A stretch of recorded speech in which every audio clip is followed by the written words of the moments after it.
বেনামাজি মারা গেলে কবরস্থানের মাটি পর্যন্ত বদদোয়া করে যেন সে এই কবরে না আসে। কবরস্থানের মাটি আল্লাহর কাছে চায় এই লাশ এই কবরে না আসে। যারা নামাজ পড়ে তাদেরকে নিয়ে কথা হচ্ছে, না পড়ে যারা তারা এখন এই কথার বাইরে। আপনি দেখবেন জুমার দিন কিছু মানুষকে দেখবেন এলাকার খুব গণ্যমান্য ব্যক্তি এমনি ফুটবল খেলা 90 মিনিট দেখতে পারে, এরপর যদি গোল না হয় আবার আধা ঘন্টা এক্সট্রা টাইম, এরপরও যদি না হয় আবার 15 মিনিট ট্রাইব্রেকার। ওনার টাইম নষ্ট হয় না, বিয়ে বাড়িতে ওনার অসুবিধা হয় না, কথা বলে না ঠিক কিনা? খেলার মাঠে ওনার প্রবলেম হয় না। কিন্তু জুমার দিন খতিব সাহেব যদি 10 মিনিট বেশি ওয়াজ করে, ওনার চোখ গড়ির দিকে এমন ভাবে যায় মনে হয় গড়িটাকে খাই ফেলাইবে। আমি অনেক সময় তার সাথে ঝগড়া লাগলে, তোর বাপ তো বেটা খেলা বিয়ারি আসিল বলে কিনা, কথা বলেন না? তোর বাপ তো বেগুন ব্যাপারী ছিল, তোর বাপ তো শুটকি ব্যাপারী ছিল, এরকম বলে বলে তার বাবাকে নিয়ে ইনসাল্ট করে কথা বলি। একজন বড় ব্যক্তি হয়েছে, সম্মানিত একজন বড় জ্ঞানী মানুষ হয়েছে, একজন বড় আলেম হয়েছে, একজন রিকশাওয়ালার ঘরে মুহাদ্দিস হতেই পারে, একজন শুটকি ব্যাপারীর ঘরে মুফাসসির হতেই পারে। আল্লাহ কখন কাকে কি বানায়, ঠিক কিনা বলেন? কিন্তু আপনি কখনো তার অতীত, তার বাবার প্রফেশন নিয়ে, তার পারিবারিক স্ট্যাটাসকে টেনে তাকে অপমান করবেন না। কারণ কোরআন বলছে, ইয়া আইয়ুহান নাসু ইন্না খালাকনাকুম মিন যাকারিন ওয়া উনসা ওয়া জাআলনাকুম শুউবান ওয়া কাবাইলা লিতাআরাফু ইন্না আকরামাকুম ইনদাল্লাহি আতকাকুম। সুবহানাল্লাহ। উনি সাউন্ড চালায়, আমি বক্তা। ইনি ক্যামেরা চালায়, আপনি বক্তা। উনি লাইট লাগাইয়েছে, আপনি সভাপতি। উনি প্যান্ডেল করেছে, আপনি সেক্রেটারি। সবার ক্যাটাগরি আল্লাহর দরবারে সমান। শুধুমাত্র যার তাকওয়া বেশি, যে যত বেশি মুত্তাকি, সে তত বেশি আল্লাহর দরবারে 1 নম্বর পজিশনে। এখানে বাড়ি গাড়ি জমিদারি টাকা পয়সা দিয়ে বিবেচনা হবে না, এখানে বিবেচনা হবে আল্লাহর ভয় দিয়ে। যার ভিতরে যত বেশি আল্লাহর ভয়, সে আল্লাহর দরবারে তত বেশি সম্মানিত। একটু জোরে বলেন সুবহানাল্লাহ। আপনি বুঝেন, মুমিনদের ভিতরে আমরা যারা নিজেদেরকে মুমিন দাবি করছি, আমরা তো কেউ নিজেকে মুনাফিক বলবো না। বলবেন কেউ মুনাফিক? রাত না হলে দিন, সাদা না হলে কালো, মুমিন না হলে মুনাফিক, মুমিন না হলে মুনাফিক। কাফেরের ফাংশন এখানে নেই, এখানে মুসলমানের ভিতরের কথা। তাহলে হয়তো আপনি মুমিন, নয়তো মুনাফিক। এখন আমরা সবাই নিজেকে মুমিন দাবি করছি। মুমিনদের ভিতরে অনেক গরিব, মিসকিন, ফকির থাকতে পারে, কথা বলেন? কারণ টাকা পয়সা, ক্ষমতা, এগুলো মুমিন হওয়ার আলামত নয়, এগুলো সম্পদশালী হওয়ার আলামত। এগুলো দেখে আপনি কাউকে মুমিন বলবেন না। আপনি মুমিন বলার জন্য কি কি দেখলে মুমিন বলবেন, এগুলো আল্লাহ কোরআনে জানিয়ে দিয়েছেন। একটা মানুষকে আমি কখন মুমিন মনে করব, রব্বুল আলামিন কোরআনুল কারীম ইরশাদ করতে লাগলেন, কাদ আফলাহাল মুমিনুন।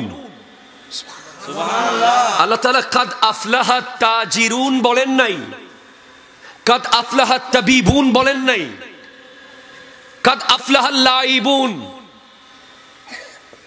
খেলোয়াড়রা সফল, ব্যবসায়ীরা সফল, ডাক্তাররা সফল, ইঞ্জিনিয়াররা সফল, পলিটিশিয়ানরা সফল, এ কথা আল্লাহ বলেন নাই। আল্লাহ বলেছেন মুমিন রাই সফল। তাহলে মুমিন কে? আল্লাযীনা হুম ফি সালাতিহিম খাশিউন। যে নামাজ পড়লে দেখবেন যেন সে মসজিদের সাথে তার যুগ যুগ ধরে গভীর সম্পর্ক। 2 রাকাত পরে যে ব্যক্তি জুমার দিন দৌড় মারে, সে আদৌ মুমিন হতে পেরেছে কিনা আমি জানি না।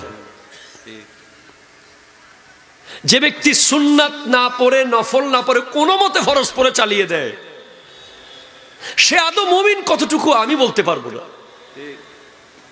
কারণ মুমিন সে যে হৃদয় দিয়ে নামাজ পড়ে। নামাজ না পড়লে তার কথা তো বহু দূরে, তাকে নিয়ে কথা বলার মতো ভাষা আমার না। এতটুকু বলবো, বেনামাজি মারা গেলে কবরস্থানের মাটি পর্যন্ত বদদোয়া করে যেন সে এই কবরে না আসে। কবরস্থানের মাটি আল্লাহর কাছে চায় এই লাশ এই কবরে না আসে, কারণ তার উপরে এমন আযাব হবে কবরের মাটি পর্যন্ত কষ্ট পাবে। এখন কথা হচ্ছে যারা নামাজ পড়ে তাদেরকে নিয়ে, যারা নামাজ পড়ে তাদেরকে নিয়ে কথা হচ্ছে। না পড়ে যারা, তারা এখন এই কথার বাইরে।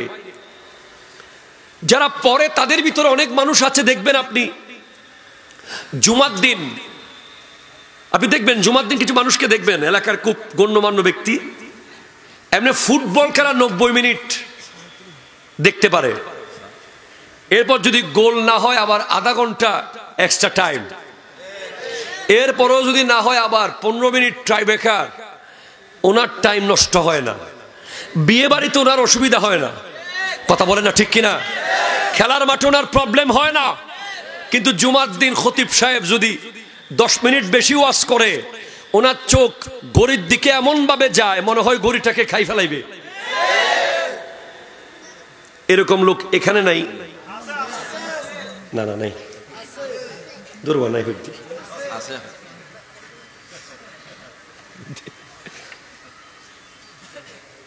সে কেমনে মুমিন হবে? আমি একজন নামাজি উদাহরণ আপনাকে দিই, যার নাম হলো আবু বকর সিদ্দিক রাদিয়াল্লাহু তাআলা, যিনি নামাজে দাঁড়ালে মনে হতো একটা গাছ দাঁড়িয়ে আছে। পাখি এসে গাছ এবং সিদ্দিক আকবর দুজনের দিকে তাকাতো। পাখি কনফিউজ হয়ে যেত যে কোনটা গাছ কোনটা মানুষ, কারণ গাছও বাতাসে নড়তেছে। আর সিদ্দিক আকবর এত স্থির নামাজ পড়ছেন, উনি যখন সিজদায় যেতেন মনে হতো একটা বড় পাথর জমিনে পড়ে আছে। একবার ওনার ওঠ হারিয়ে গিয়েছিল, কিছু সাথে কিছু গোলাম হারিয়ে গেছে, ওনার মন খারাপ। আমার নবীজি ওনাকে ডেকে বলছেন, আবু বকর তোমার মুখ কালো কেন?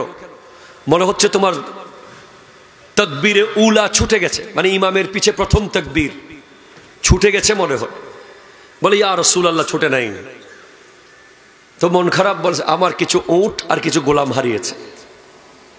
বলে ইয়া রাসূলুল্লাহ, আমার কাছে ইমামের পিছে প্রথম তাকবীরের মূল্য হলো, যদি আমার কাছে দুনিয়া পরিমাণ উট থাকে, আমি নামাজে রুকুতে গিয়ে ইমামের পিছে দাঁড়াইলে ওটগুলো আমার থাকবে, আর আমি যদি জাস্ট টাইম নামাজে যাই ওটগুলো সব হারিয়ে ফেলবো। আমি দুনিয়া পরিমাণ ওট হারাতে রাজি, ইমামের পিছে প্রথম তাকবীর আমি ছাড়তে রাজি না।